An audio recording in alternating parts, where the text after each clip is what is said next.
Welcome back. You are listening to Nate the Hate on YouTube, iTunes, Spotify, and Google Podcast.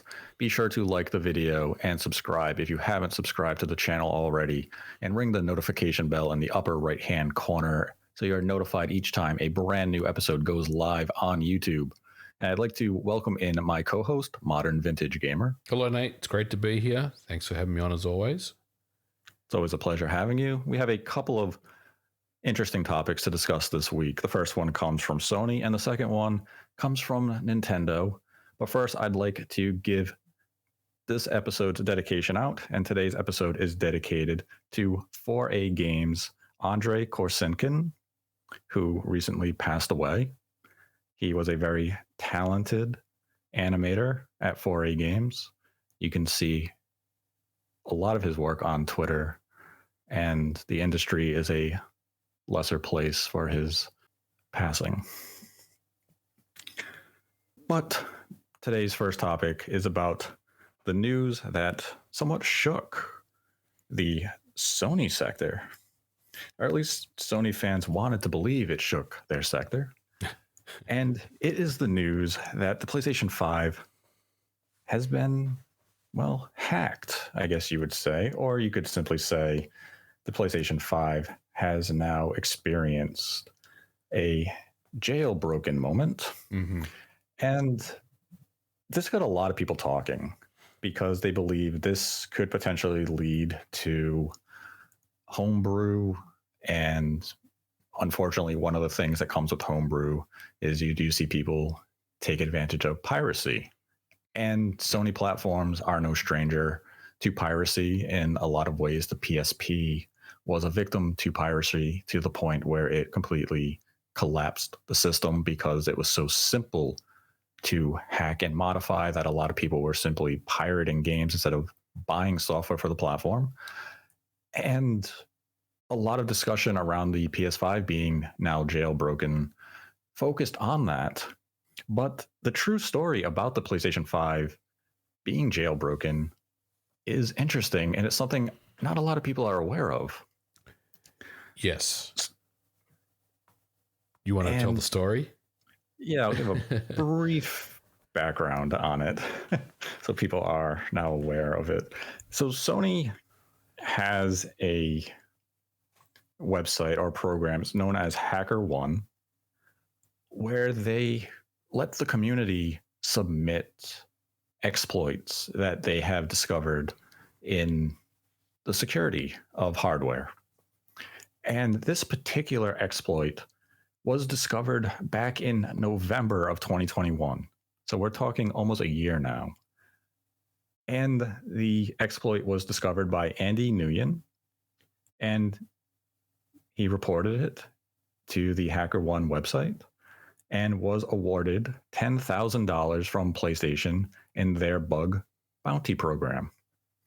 Now, what a lot of people may not realize is that the reason the jailbroke exploit step-by-step process was publicly known this week is because Sony authorized it to be known. They approved the exploit to be released. They disclosed it in full detail on HackerOne. And the reason they do this is, one, it is to verify that this was indeed an exploit that was found, and it can be reproduced so you know that the bug did exist. Now, another reason to do it is, as we mentioned earlier, they pay very well to those who discover these bugs and report them. And in this case, it was a $10,000 award. And then they just put it out there. And this was actually patched out of PlayStation 5s dating back to February of this year.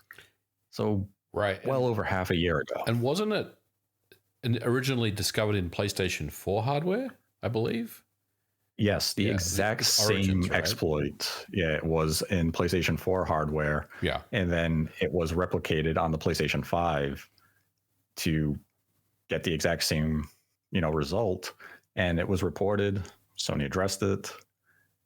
And so if you bought a PlayStation 5, in the last few months, or just bought a PlayStation 5, you're not going to be able to jailbreak your system. Right. In fact, like nobody using their PlayStation 5 since February can jailbreak their system. That is correct. What I have heard, though, is there are some unconfirmed reports that if you do get the Horizon bundle, that you will get an exploitable system because it's running version 4. But that is not something I've heard with any certainty that that is to be true. I have heard some reports that people have bought Horizon bundles and they have an exploitable PlayStation 5, but the reality is, Nate, yeah, it's going to be very difficult, especially in even trying to find a PS5 is still almost impossible. So on top of that, trying to find one that is exploitable is almost impossible, I would say, right now. It would be very difficult. Your best chance is to find a Horizon bundle if indeed this is what you want. But look, I guess we can talk about this in some more detail. You're quite right about the HackerOne initiative, the bug bounty program. Sony's been doing this for a long time. This is not something that is anything new. They've been doing it pretty much since the days of the PS4 when it started, even maybe before that. Someone may be able to tell me if that's true. But the idea is, incentivizing security researchers to find exploits, get paid for it. So you're doing... you're a white hat hacker, you're not doing anything malicious or illegal, and you're disclosing your findings to Sony. They in turn patch them in a firmware, and then by the time they make them public and disclose them, then those firmwares have long and truly been passed, and there's really, that loophole has been closed off. Now, if you're someone like me that has a PS5 sitting in your cupboard, waiting for the day where an exploit was found, then great. But most people aren't going to really benefit from this. But I will say it is an interesting discovery that this was made public this week because, there's obvious questions now about, well, what happens to the PS5? Does this open up the door? And you mentioned this, Nate, does this open up the door to homebrew and piracy and all those things? Well, the reality is, yes, it does. But right now, the jailbreak is, I'm going to call it a jailbreak. It's very much in its early stages of discovery. So I made a video on this, and anyone is welcome to go check out my channel if you haven't seen the video. But essentially, all it's allowing you to do right now is get access to the debug menu, which is it's not a hidden menu, but it's a menu that's in your system settings that should only be there if you run a development kit or a test kit. And the main purpose of the debug menu is to have access to the package installer where you can install package files.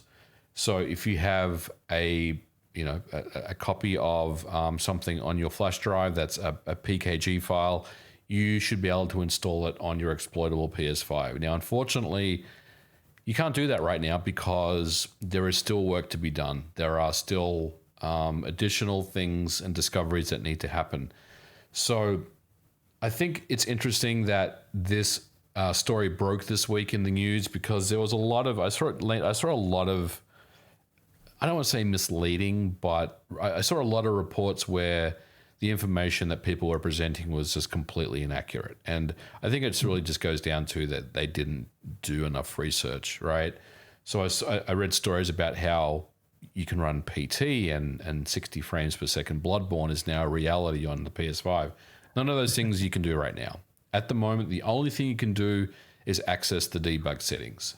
So will there be more to come? Probably. I mean, if we look at the PlayStation 4 and how that has been exploited, its trajectory is very similar in that it took about 2 or so years after the launch of the system where a public exploit was discovered. Now, there were exploits that were found pretty much since the day the system had released, but I'm talking about public exploits. It took about 2 years or so, and we're kind of at that point now with the PS5. So, I think it's interesting for someone like me that's kind of into this stuff. And honestly, Nate, for me, I felt like it was just only a matter of time before the PS5 was jailbroken and this was made public. It seems like Sony has, they have a history of this, where, and look, they've never really claimed to have, an unhackable system or anything like that. But, going back to, you mentioned the PSP, but going back even further to the PS1, there were mod chips for the PS1, there were mod chips for the PS2. The PS3 was famously exploited after Sony took away Linux, if you recall that, in 2010. The PSP has been well and truly, hacked. The Vita, of course, is something that has been hacked. The PS4 and now the PS5. So it's really just, it's just one of those things that happens in game consoles. And Sony, unfortunately, I don't think there's any system they've ever released that has a clean record, and the Sony PS5 is no exception. Do you think initiatives like the Hacker One and the Bug Bounty will help them, in the future, maybe eventually create a platform that is, in air quotes, unhackable? Well, that is a great question. I think my answer is no, and it's simply because there's always humans that work on software, and humans make mistakes. And the reality is, it doesn't matter if you have, the best secured hypervisor on the planet and everything that is in your hardware is encrypted with, 512-bit encryption, which would take, millions of years to brute force. If there's a weak point somewhere, and whether that is via a web browser or via a file system bug or via something, it will be found and it will become your kind of entry point for, exploiting the system. Now, someone's in the chat is going to ask, so I want to get ahead of this already and just answer it. Someone's going to ask, well, why hasn't the Xbox One and the Series X and the Series S been hacked in the same way as Sony stuff? That is a really good question. I think the answer to that is there is little motivation to do so. And it's simply because the developer mode is available on the Xbox line of hardware. So you pay your $10 and you get access to the dev mode, where you can pretty much do anything you want on there. We've seen that you can run emulators, you can run RetroArch, you can run PS2, not Switch, you can play PS2, GameCube, Nintendo Wii games, Dreamcast, go crazy. Microsoft gives you a sandbox, a very well curated and secure sandbox for people that want to build homebrew to just do it. So they've taken a lot of motivation away from hackers to even bother to hack the system when you just pay your money for dev mode. Sony, they don't have anything like that. Now, they did with Linux on the PS3. And again, once they took it away, that's when hackers decided, well, that's not good enough. We want it back. So they kind of just took matters into their own hands. But Sony, even on the PS5, doesn't have something where, someone that wants to tinker around, a hobbyist or a security person, go in and make some cool homebrew or make some small games and stuff like that. So I think that's the main difference. I guess what I'm, saying here is Xbox isn't, it's not that Xbox is more secure. It's probably not. It's probably around the same levels as the PlayStation 5. It's just no one's looking at the Xbox simply because the developer mode is in place. And I think that's a very good motivator for most people to say, we don't need to hack this system anymore. Yeah, that's been one thing with hacker groups that we've seen over the, many years, is that if you challenge them or if you give them a reason to hack your platform, you put a target on your back. Yep. And as you mentioned with the Xbox, there's just no reason for them to do it. They're already open and they've already more or less have said, have fun. And the PlayStation 5, not that they are openly challenging the group or the community, but they don't have that openness. So it is a closed vault and people are curious as to how they're going to be able to open that vault. And when you go back to the PlayStation 3, there was one individual, the name escapes my mind in the moment, GeoHot, where, yes, they were renowned for hacking the PlayStation 3. And they did it because Sony took away Linux. Yes. And Sony challenged the community, and he gladly accepted that challenge, won, and eventually went on to work for like Facebook. Yeah, he did. From memory, Sony was threatening to take him to court. They settled out of court. He got a bunch of money in exchange for never talking about Sony or even touching Sony hardware again, and ended up working at Facebook. Yes, that was one of the conditions, is that he could never touch our Sony hardware again. Yeah. But yeah, he was, I mean, if you were online during those days, every time a PlayStation 3 topic came up, his name was tied to it. He was, famous. Yeah, I saw him on TV, on late night television.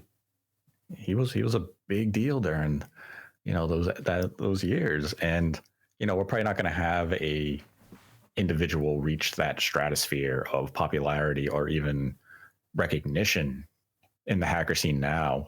But it does feel as though this is baby's first steps. Yes, that's a good way to put it. Baby's first steps. And now we're just waiting to see, will the next step lead to actual walking, running, or is the scene going to fall over again before we see the baby stand up and try to take another step? And we really don't have an answer to that right now, because the glimpse that we've seen it's very minimal, but we have finally seen behind the curtain. So I will say that on the PS4, which you can exploit a PlayStation 4, again, you need a certain firmware revision, and I believe version 9 is the highest you can go. So that's fairly modern, right, when we talk about the PS4, because I think we're up to firmware 10 right now. So if you have a firmware 9 PS4 or below, you can exploit a PS4. But what can you actually do with a modded or a hacked PS5? Well, there's two things, right? Well, there's probably three things that most people are going to want to do. The first one is they're going to want to play games illegally, so pirating games, right? And that's just the reality. Like you said, it's just a byproduct of hacking a system. It means if you have the ability to run unsigned code, then you should have the ability to either dump your games and then play them whenever you want, or download them and install them. Now, piracy is definitely going to be a factor of this. Now, one of the things that Sony does is, and they're very clever at this, and this is something they did back in the days of the PSP, as you mentioned, was, let's say they release, let's say that tomorrow the PS5 is fully jailbroken and you can start playing pirated games on it. When God of War Ragnarok comes out, it's going to have on the disc, it's going to have a firmware that's probably going to be version 6 point something. And you can't play Ragnarok unless you have that minimum firmware number, which is firmware 6. And it means if you try to install it on a 4.03 hacked PS5, it's going to want you to upgrade immediately to version 6, therefore closing the loophole or fixing the security issue. And I think that's a pretty clever way for them to control piracy. But I will say that hackers have figured out ways to work around that as well. It's not foolproof, but I remember on the days of the PS4 when if you recall, the demo for Final Fantasy VII Remake came out. Not the actual game. I'm talking about the demo where it was found on some Sony server in the back end. And I think it ran on 8.5 at the time. And at the time, the highest firmware that you could run the exploit on was like version 5.05. And I think eventually they got it to work, but it wasn't something that just worked. You would have to, there's no way you could run it. So piracy is definitely going to be something that most people, well, not most people, but some people in the community are going to want to do.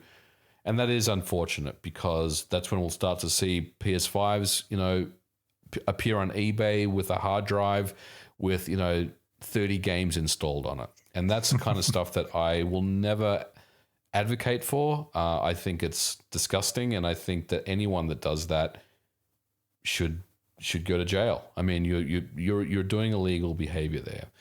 Mm-hmm. I think the thing that's more interesting to me is being able to run something like Linux on there, and then getting access to install PC games via Steam or Steam OS, or even running games, using xCloud or Xbox Game Pass.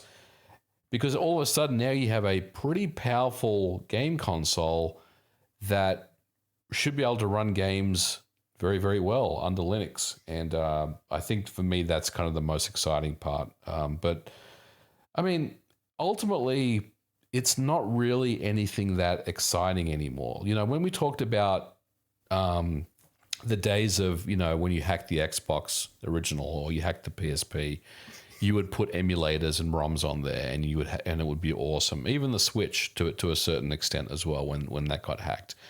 The PS5 is not something that you could compare that to.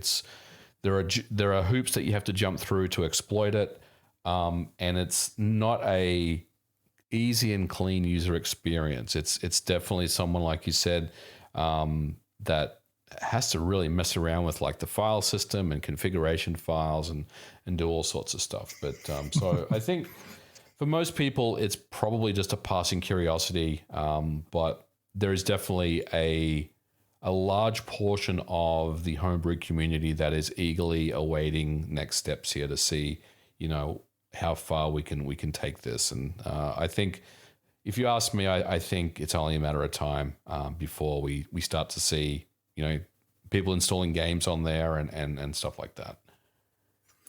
Yeah, it was definitely curious, as you were mentioning earlier, how much misreporting was being done about this jailbreak, where a lot had assumed the worst. They thought that this was going to lead to, mass piracy, that it's just going to be doom. Right.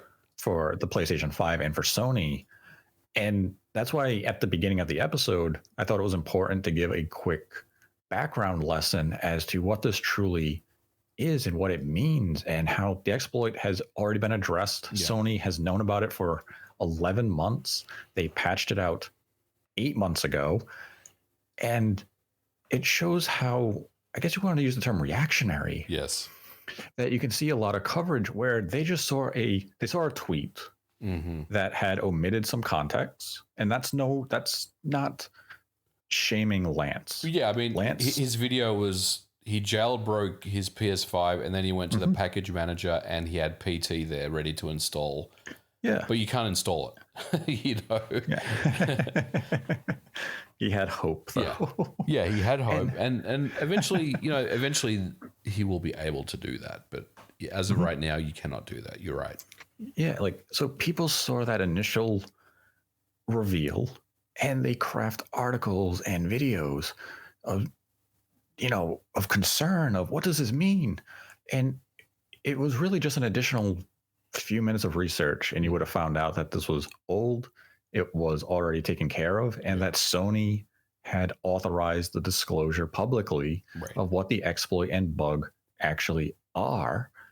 And all of a sudden, the communication and conversation around the jailbreak shifts. Like, as we're talking right now, this isn't a concern right now. There's nothing to be concerned for.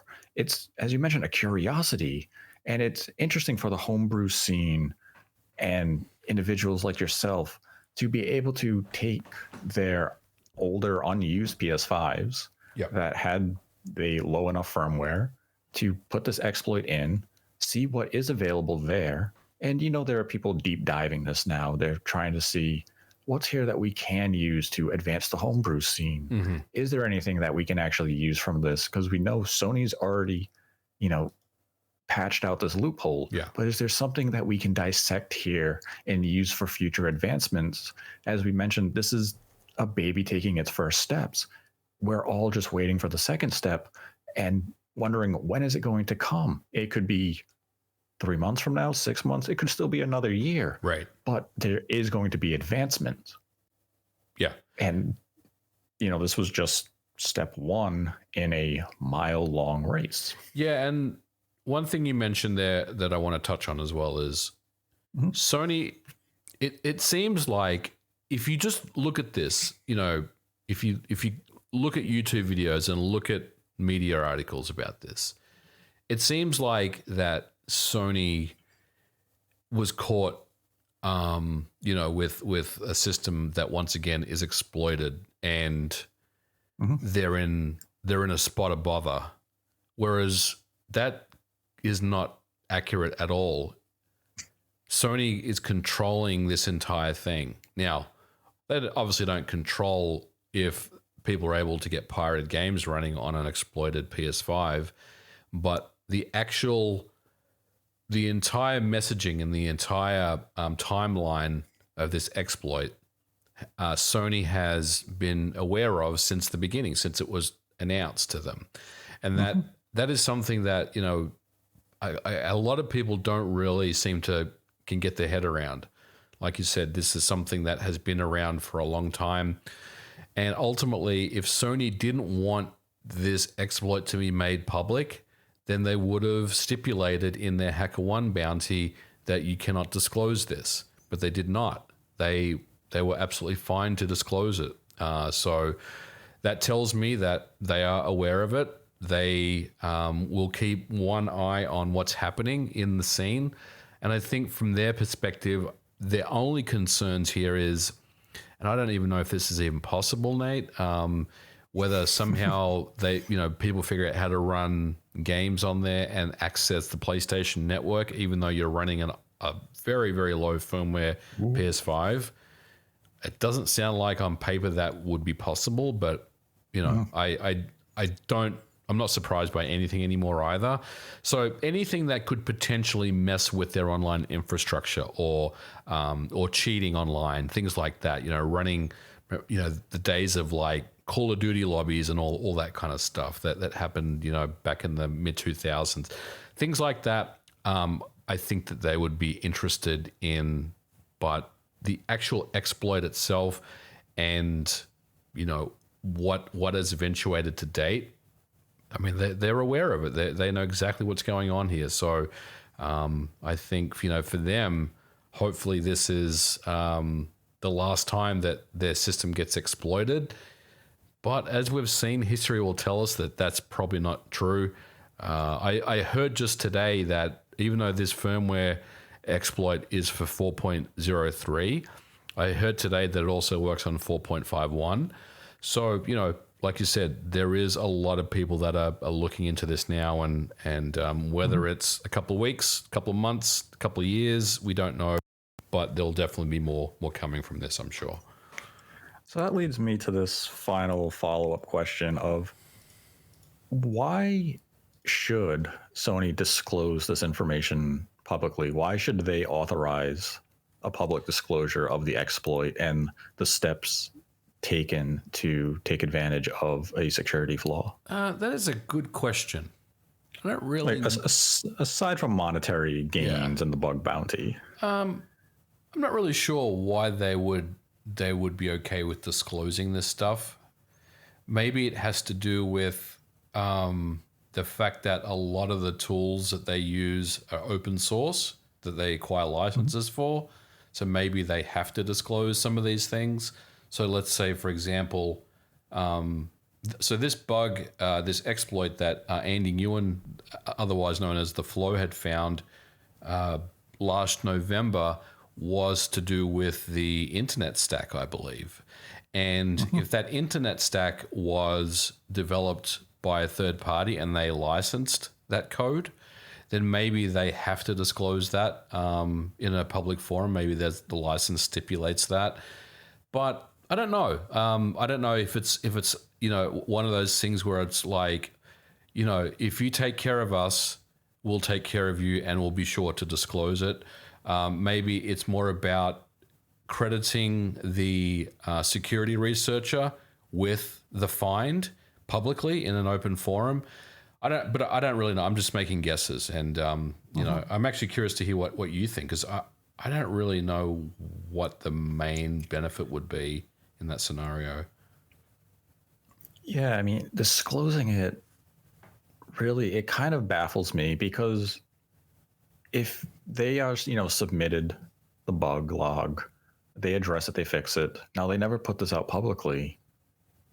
No one would be talking about it right now because you wouldn't have known it existed. Right. They would have paid Andy or the Flow his $10,000 bounty. Mm-hmm. They would have patched it out. And as far as everyone viewing it from the outside, from the peanut gallery, you'd be viewing the PlayStation 5 as still a, for lack of a better term, unhackable platform. Yes. And you would think from a public perception point, Sony would like to have that around their console, that you can't hack us, but maybe at the same time, by coming off as, the unhackable system, someone wants to be the iceberg. Yeah. They want to sink the ship. And now if you disclose it, people can say, oh, they were aware of something. They've already addressed it. And by disclosing it, I guess it could maybe deter others who may have been going down that path already, and to find out like, oh, it's already been done. That's a good point, actually. Maybe that's the reason. Maybe that is basically announcing that, look, this has already been discovered. So if you were already going down this path, then there's no point because someone else has found it already. Yeah, if all of a sudden you went to Reddit and someone says, oh, as long as you're on firmware before 4.3 and you do all of these, you can gain access to this. And they can say, yeah, we know Sony disclosed it publicly 2 weeks ago. Right. And then that person's going to sit to say, oh, well, never mind then. I didn't discover anything, apparently. So maybe that's a rule, but it's hard to guess why Sony would disclose it publicly in terms of just from a perception standpoint, because it does feel as though this is something that they'd want to keep secret and just continue to allow everyone to assume that the system is unhackable. And, I would be curious to hear from maybe individuals like Andy who have submitted to the bounty program, why they themselves go there beyond the monetary reasons. I mean, it is a substantial amount of money, but at the same time, they could easily just go to Twitter. They could go to Reddit and disclose the steps and cause Sony a true headache. Well, I think that comes down to ethical hacking at that point. So there's the two types. There's the black hat and the white hat.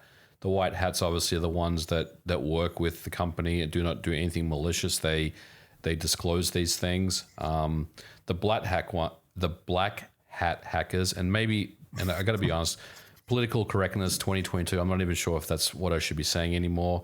But they're the ones that kind of cause a lot of damage and try to hold companies to ransom. And we've seen GTA 5 leaks and stuff like that. That type of hacking is obviously, the stuff that you don't want to get involved with. And I think, finding an exploit and then kind of announcing it on Twitter without, talking to the company beforehand is probably something that Sony would not appreciate. And again, going back to why you have the HackerOne initiative in the first place, Right. One thing that I want to mention real quick, a lot of these exploits that have been found, if you look at HackerOne and look at the PlayStation 5 exploits, a lot of them have origins on the PS4. And we kind of touched on it real quick earlier, but it does make me wonder, did Sony, I don't want to say rush out the PS5 out the door, but I do wonder that why didn't they just sit down and spend a little more time on the security side? Because I feel like if you're finding exploits in the PS5 that occur on the PS4, then that kind of tells me that you didn't really spend that much time on your security as much as maybe you wanted to. Right. Yeah. It feels as though they just took already what they had built, improved upon it, but didn't fix any of the holes that may have been there. Yeah. And this is a good example of it. If this is exactly the same thing that Andy had done on the PlayStation 4 to find this exploit and he just replicated on the PlayStation 5, this should have been something that was already on Sony's radar. Right. And we're discovering that it wasn't, especially, within that first year until it was reported to the bug bounty program. And, now it's been since addressed, but that feels as though it shouldn't have been there in the first place, unless it's something that they inadvertently opened up through firmware updates over the last, from the launch year until November of last year. Maybe that's what happened. But if it was there since day one, you would have thought they would have had a stronger security system in place at the launch of new hardware, considering they are aware of what happened to the PlayStation 4. Yeah. So I mean, in contrast to Nintendo, I mean, the Switch, when it came out, obviously had a massive, massive hardware flaw that to this day is unpatchable. But Nintendo just releasing new hardware and fixed the issue. And even though there is, I don't know, I mean, a few million exploited Switches out there, maybe 5 million. I don't know what the number is. There's like 100 million Nintendo Switches out there now. So they've completely just, diluted that whole scene very quickly.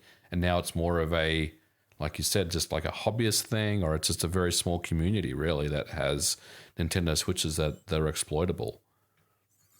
Yeah, I think, well, it was the Redbox revision that eradicated the paperclip exploit for the Switch. So that's right. Yes. The America.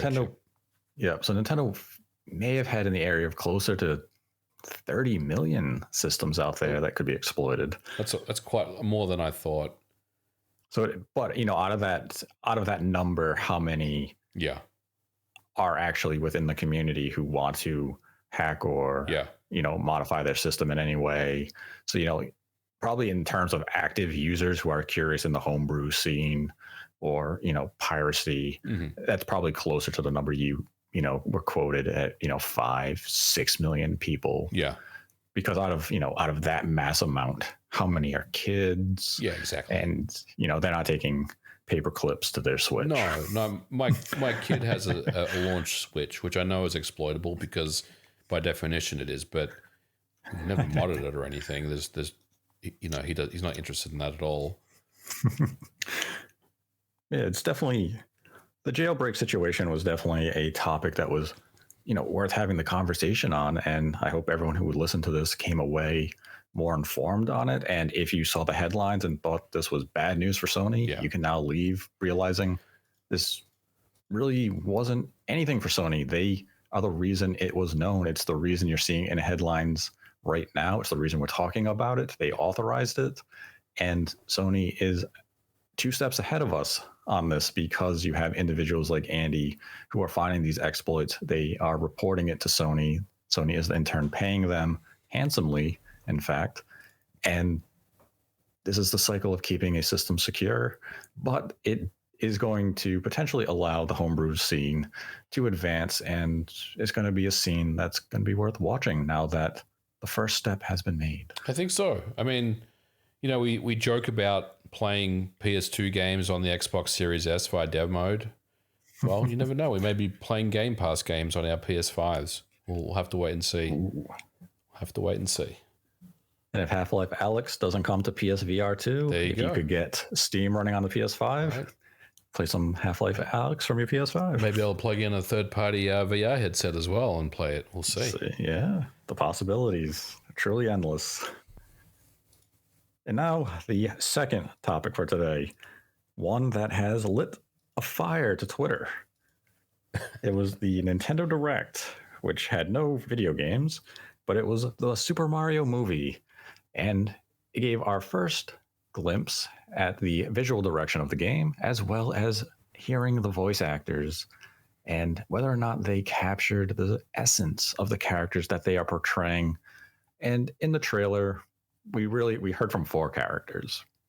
We heard from Toad, Bowser, Mario, and the King Penguin, which is kind of a nice little character to see on screen, because if you played Mario 64, you know exactly the history that Mario has with penguins, like throwing babies off cliffs. But everyone was curious as to how will Jack Black sound as Bowser, and how will Chris Pratt sound as Mario? And well, MVG, what are your impressions of Chris Pratt as Mario? I thought he was good. I didn't hate his voice. I watched the trailer about 3 times, and I got to be honest, it works for me. I'm not saying that, you know, there's no one better that could do a better Mario voice, but it did work for me, and I'm convinced that, you know, this is Mario, not Chris Pratt. So I enjoyed the trailer. I thought it was better than I thought it was going to be. I really like the opening scenes with Bowser, and the Jack Black plays Bowser very, very well.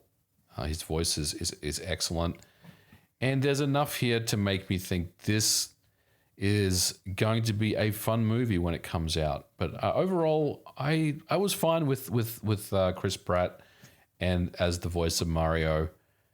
Are there better actors that could have done a better job? Maybe, but I'm happy with the casting at least. What's your thoughts on this? So I think Jack Black absolutely nailed Bowser. He sounds evil. He has, you know, a deep voice going on. And, you know, I think the delivery from the few lines that we heard were, you know, just spot on. Chris Pratt as Mario, I'm not convinced based on the small sample size that we were given here. And that's a good point. It's not like I wasn't expecting Charles Martinet. I wasn't expecting that type of delivery for Mario, because that type of voicing for like a 2-hour movie, even an hour and a half movie, would become very grating. And when I think of like Mario's voice, that isn't even the first, you know, voice I think about, because Charles Martinet's version of Mario, yes, we've known about it since Mario 64. It's the voice a whole generation of gamer has heard. But my first exposure to Mario talking was Captain Lou Albano on the Super Mario show. Yeah, Lou Albano was awesome. He was. And then in the 1992, 1993 movie with Bob Hoskins. Mm-hmm. So like the voice of Mario, I don't have a set tone that I need to hear delivered. All I kind of look for is he's supposed to be an Italian American from Brooklyn who's a plumber. Yeah. I guess the tone I'm getting from Chris Pratt in this trailer just doesn't match that feel. It still sounded like Chris Pratt trying to do a Brooklyn accent a little bit, not fully. And if you're going to go Brooklyn, commit to Brooklyn. Yeah. Don't go halfway. Go, you have to go full. And when I hear Jack Black as Bowser, you can tell he's having fun with the role. He made the character his own. And it feels like Chris Pratt it doesn't feel like he's acting, I guess is the term I would use. It feels as though he's just reading the lines for the character, whereas Jack Black is in fact playing Bowser. Now, let me ask you a question. Did Chris Pratt's voice kind of take you out of the trailer? Did it kind of make you feel like I'm not sold on this? It didn't take me out from the trailer or even the character. It was just kind of, it was more the expectation of them saying, oh, he's done a great job with the voicing. And then hearing it, and it sounds like Chris Pratt. Had it come and surprised me of like, wow, that delivery was really strong, I think I would have walked away different. I think my disappointment isn't so much his overall delivery as much as they were promising something great. And it just doesn't seem like that. If they had been promising Jack Black giving a fantastic Bowser, I'd still feel excited about his performance because we did in fact hear a fantastic Bowser. And, we're going to see future trailers and maybe Chris Pratt's work will grow on me. His acting chops will open up and everything will be forgiven. The internet will forgive him. Will they though? No, probably not. So here's a question for you. So before they showed the trailer, they had a little clip of both Jack Black and Chris Pratt. And Chris Pratt was trying to convince the audience that he's a big Mario fan and failed dismally. Let's be honest. The man doesn't play video games and he certainly hasn't played Mario Brothers. because he did. What did he say? I hit Coopers or something. He said something ridiculous. But he he gave such a he's like I always enjoy jumping on Coopers. Koopas. I mean, it was just absurd. It was almost. I mean, it was cringeworthy. So, did that kind of have any impact on your opinions on Chris Pratt, or did you just basically just go based on what you saw in the trailer? Basically just went in what I saw with the trailer. And like there's been a lot of critique of Pratt's delivery in particular online. And I've seen a lot of people counter saying, well, why did you expect Charles Martinet? And I don't think a lot of people were expecting Charles Martinet or even an imitation of Charles Martinet. Yeah. I think they were just expecting something that didn't sound exactly like Chris Pratt. And I mean, like Bob Hoskins, he had that, gritty New Yorker delivery when he played the character. Yeah. And, I mean, he was British. Lou Albano didn't do anything except just talk as himself. But it felt like, he came off as though he was a Brooklyn plumber. Mm-hmm. And I'm just not getting that from Pratt right now. And that can easily be rectified through hearing longer lines in future trailers. So that's just that's my hot take. Yeah, my knee-jerk reaction at the moment. We heard 3 lines maybe from Mario. Mm-hmm. I mean, it wasn't much. Yeah, it was very, very little. We definitely heard a lot more from Bowser. Yeah. And one thing I have seen is people wondering about the story of the game. And they're actually doing the story correctly if you want to go through Mario canon. And this is going to definitely age me.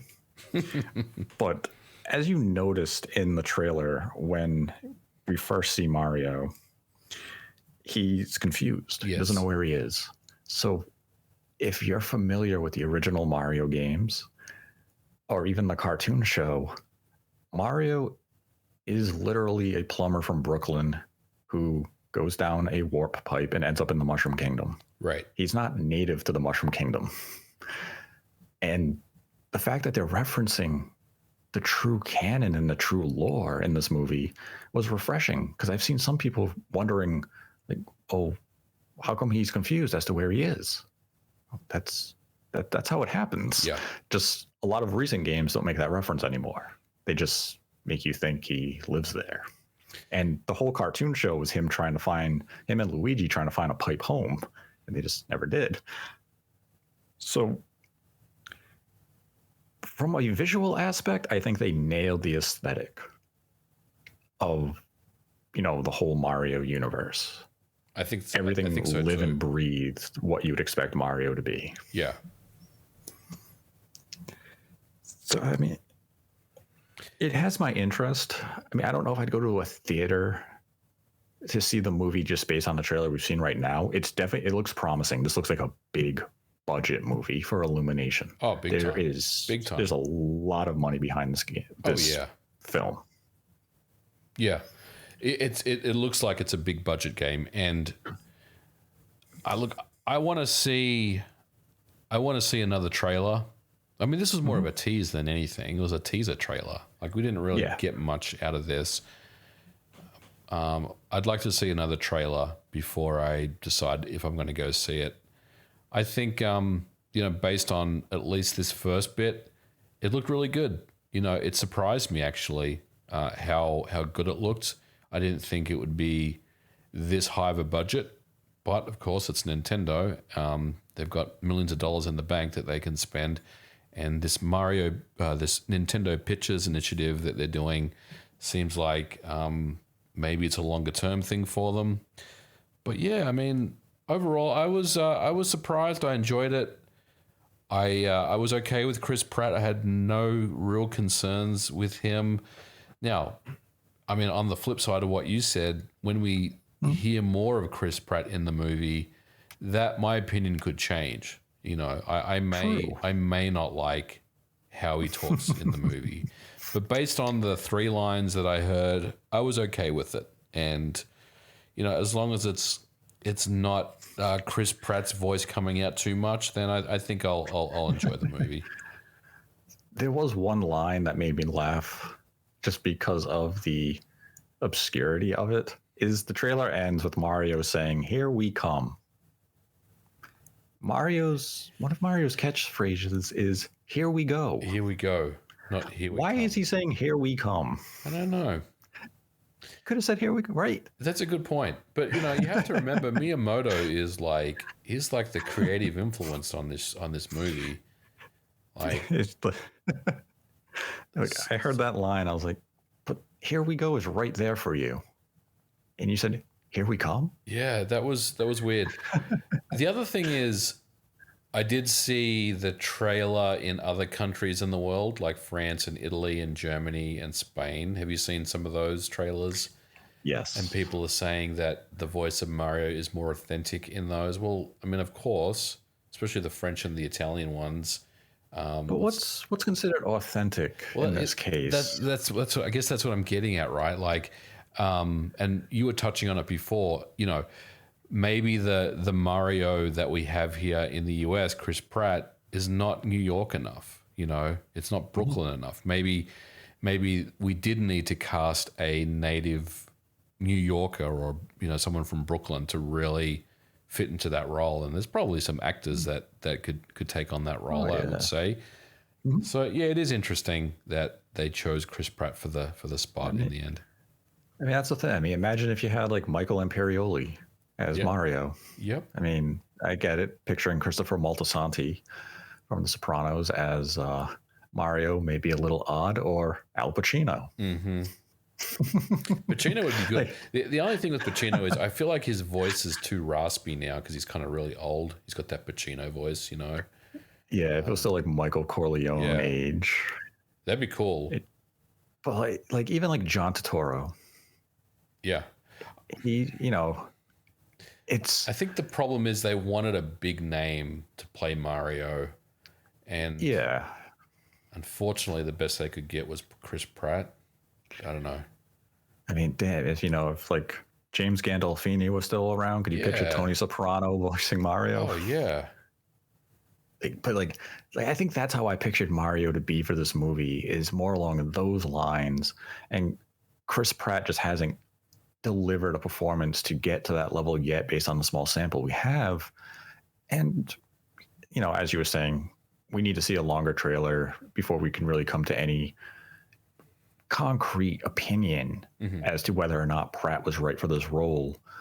And, like right now, I'm just on this side of indifference. Yeah. I'm not sold on the performance yet. I have to hear more. You're on the side of... I'm sold on it, but he could easily lose me, if the voice doesn't translate well, Like, there is one other voice out of the cast of characters that have been confirmed for the movie that I do have a little hesitation going towards, and it's Donkey Kong, who's going to be voiced by Seth Rogen.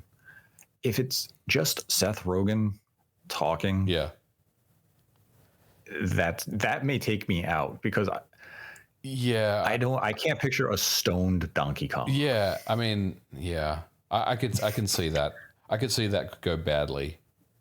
Like, if he makes it his own, like Jack Black does, then I could see, I think he's a great casting choice for Donkey Kong. Right. I just don't want him to just phone it in and just talk as Seth Rogen. Yeah. That's it. And, we still have to see Princess Peach. We still have to see a lot of characters that are going to be featured in this movie. We saw Luigi for half a second. With Luigi, I've seen some people wondering, well, what do you think Luigi's going to be? Luigi's voiced by Charlie Day. Yeah. You know what you're getting from Charlie Day. He's going to go over the top, as he very frequently does with his characters. And the voice you're getting from him. Now, I mean, I'm going to be curious if he tries to go very Brooklyn with his delivery. He is a Rhode Island native like myself. So he could definitely he might have to tap into his Rhode Island accent a bit. Mm-hmm. And, drop some R's and ARs on words like water and car. Right. Annoy people. So, how will Mario beat Bowser in the movie? Will he destroy the bridge? Or will he grab his tail? Or some other way? Oh, it's a good question. It's a lot of ways you can beat Bowser. Will he even beat Bowser in this movie?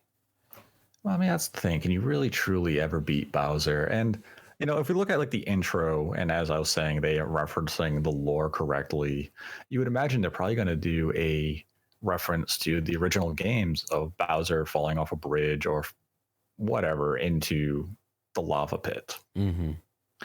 So if he is defeated, I would imagine it's going to be some sort of reference along those lines. And I wonder how they're really going to tackle that in a kids movie, watching a giant dinosaur turtle be submerged into molten hot magma. It's pretty intense. But yeah, like my overall opinion of the movie, I mean, I think, as I said, the visuals look great. The music, I'm sure they're going to nail. As they mentioned, they have Koji Kondo. Yes. So I don't have any concerns from a visual or a musical point. My only concern is really going to be the voice performances from a select few actors and actresses. Mm-hmm. Jack Black definitely solidified confidence on my side, and I will be interested to see more of the trailers moving forward. And I think this movie, based on this very small teaser trailer, this movie is going to do exceptionally well. Oh yeah, in the box office when it releases next year. Worldwide, it's gonna sell out worldwide. It's gonna be big.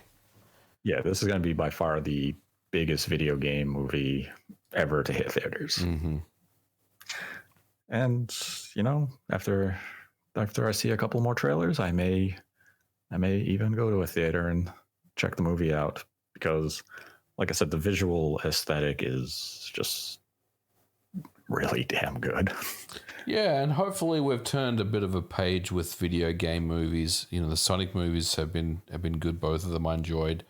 So hopefully, there's always been that stigma when it comes to video game adaptations to the cinemas, where the movies have been low budget or they haven't been very good. I think about the bad old days of like movies like Max Payne and just horrible movies that they tried to make out of great video games and failed. So hopefully this continues on from the success of Sonic and Sonic 2 and Detective Pikachu and some of these newer kind of video game adaptations that are doing pretty well, that are slowly giving the fans what they want. Yeah, we grew up during that generation where every video game related movie was terrible. Yep. Even if it was kind of like maybe became a cult classic, like the Mario Brothers movie eventually became. Yeah. And I like the Mortal Kombat movie, even though it's cheesy as hell. I'm a fan of it. I like it. And we had the Street Fighter movie. Yep, like that too. I know a lot of people, but I do like it. And then, but as you mentioned, we had like the Max Payne. We had, wasn't there a House of the Dead movie? There was obviously those terrible Silent Hill movies, the Resident Evil movies. Yeah, Doom. Assassin's Creed, was it? There was Assassin's Creed, right? Yes, there was Assassin's Creed. There was Prince of Persia. Yep. There was Hitman twice. Oh yeah, Hitman. Yeah, with Timothy Olyphant. Yes. Yeah, they weren't terrible, those movies. I mean, there's been some decent ones. I hope this Mario movie ends up being good and it doesn't bomb. I think it has the makings of a good movie, and I think the story will be on point. But we'll see. We'll see how it goes. I mean, story-wise, it's off to the proper start. Yep. It's going to educate some people on the true origins of how Mario got to the Mushroom Kingdom. Mm-hmm. Now we can go to some of the Streamlabs questions for this week. Our first comes from Kev R.A., who donated $2, and it's a 3-part question, so they followed up an additional $2 for each subsequent question. And the first part goes, I just found out you can't do online play with more than one person per console on the Switch's N64 emulator. What? Why? Do you think this will ever change? This just sounds awful. Like, imagine I have 3 friends that want to play GoldenEye. My friend lives down the street who doesn't own a Switch. Can't come over to play GoldenEye or online GoldenEye with our other friend and his wife that live an hour away from us. We all have to own a Switch, and we all have to be in the same room, or we all have to be in the same room together.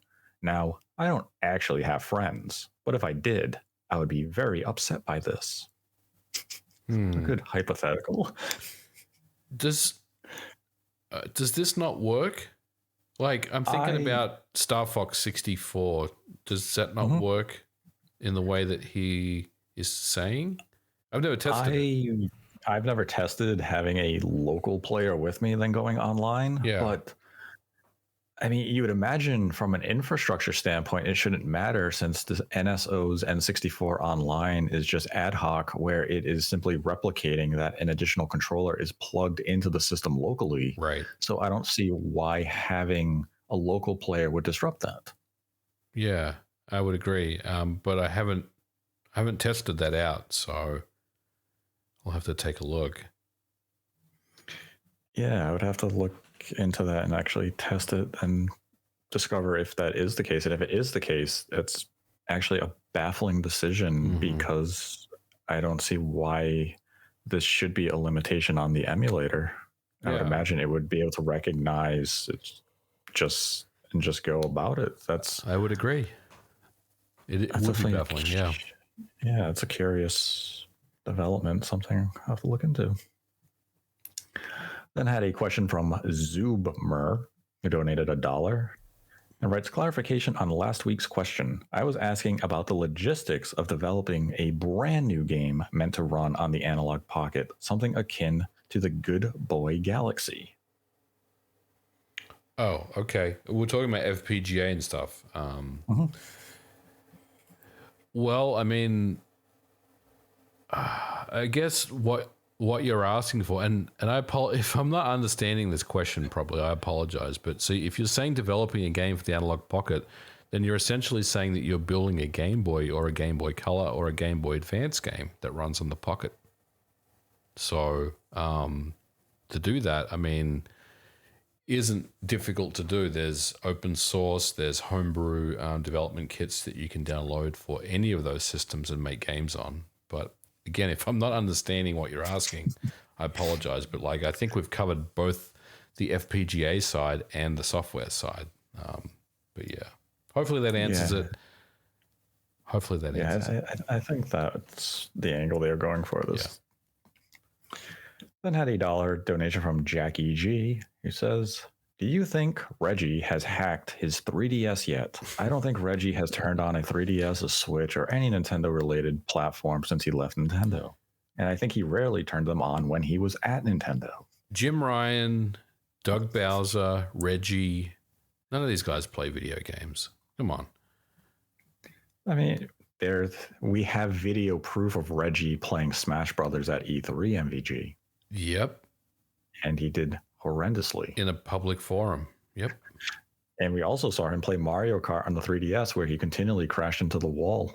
See, at least Phil Spencer has his gamer tag everywhere and you can actually see what he's playing. Usually just Destiny 2. That's true. But I mean, you don't see like the big executives play video games. I mean, there was the one time Reggie tweeted out his save file for Dragon Quest IX. Or what he claimed was his save file time. He's like, look, I put in 80 hours. Like, no, you let the system run for 80 hours with the game running in the background. But like, yeah, as you like Phil Spencer, he is a gamer. Yoshida from PlayStation is a big gamer. Oh yeah. Yep. Always posting his trophy, like his conquest on Twitter.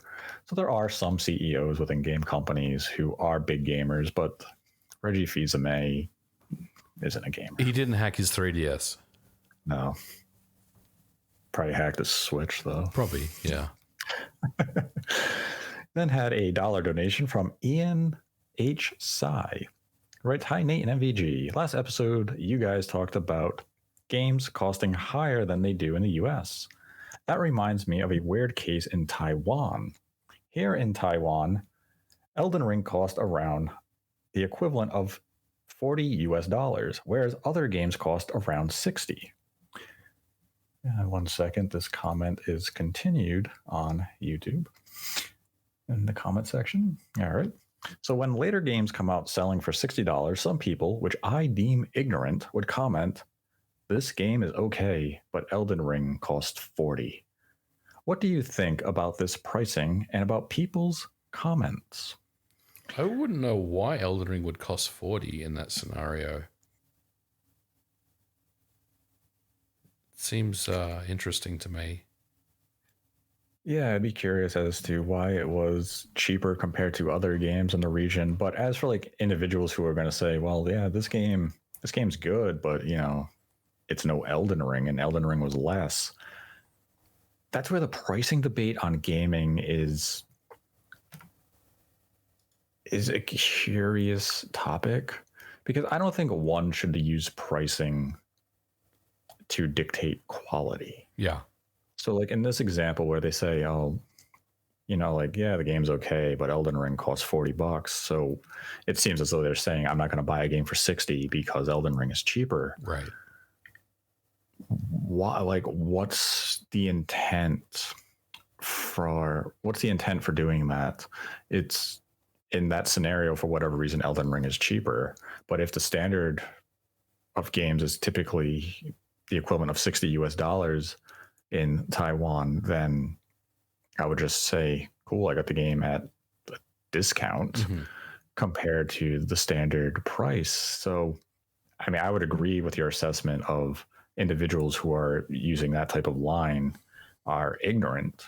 And it just seems as though they're trying to hate on a game that perhaps they don't even have interest in by saying it costs more than I'm willing to pay, which again, like that probably is sounding wrong. If you don't think a game is worth $70, that's okay. You don't have to think a game is worth $70. You don't have to think a game is worth $60. You can wait until the game is discounted and on sale for a price point that you find reasonable and you're willing to spend money on. And you as the consumer have every right to do that. No one can ever or should tell you that you're wrong in that state. Right. But I don't think an individual should be able to look at a game, be it Elden Ring or whatever, and say, well, the best game of all time only costs 50. So that game costing 70, yeah, it looks good, but you know, it's no best game of all time. Well, just because a publisher decided to sell their best game of all time for a cheaper price doesn't diminish the quality of a game coming in at a higher price. Yeah. Very well said. So yeah, that's where pricing is the difficult topic to really address. It requires a lot of nuance and understanding from all parties involved in the conversation.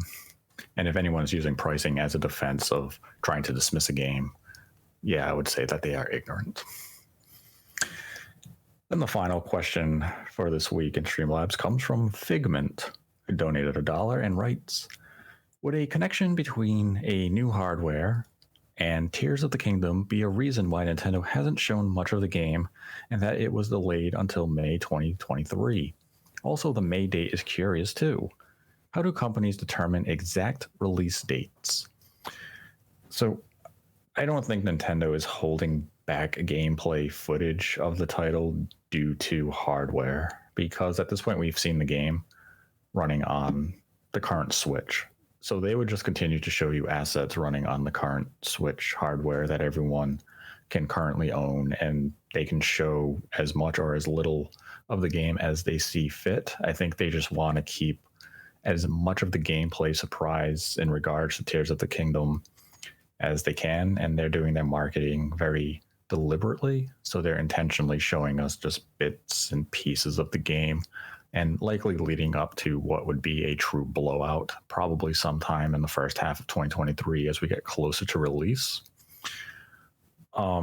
As for the delay until May of 2023, I mean, you can speculate that's why it was delayed, but you also have to factor in things like COVID impact, just the scope and scale of the game itself. Yeah, I mean, all of these are unknown. It really comes down to the development team at that point.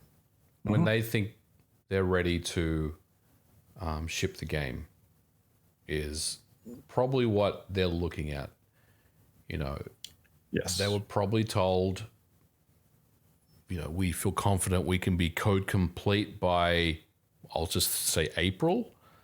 And Nintendo probably thought, well, we need a little bit more time to do some marketing around this game, and when can we release this game? So they went with the May date.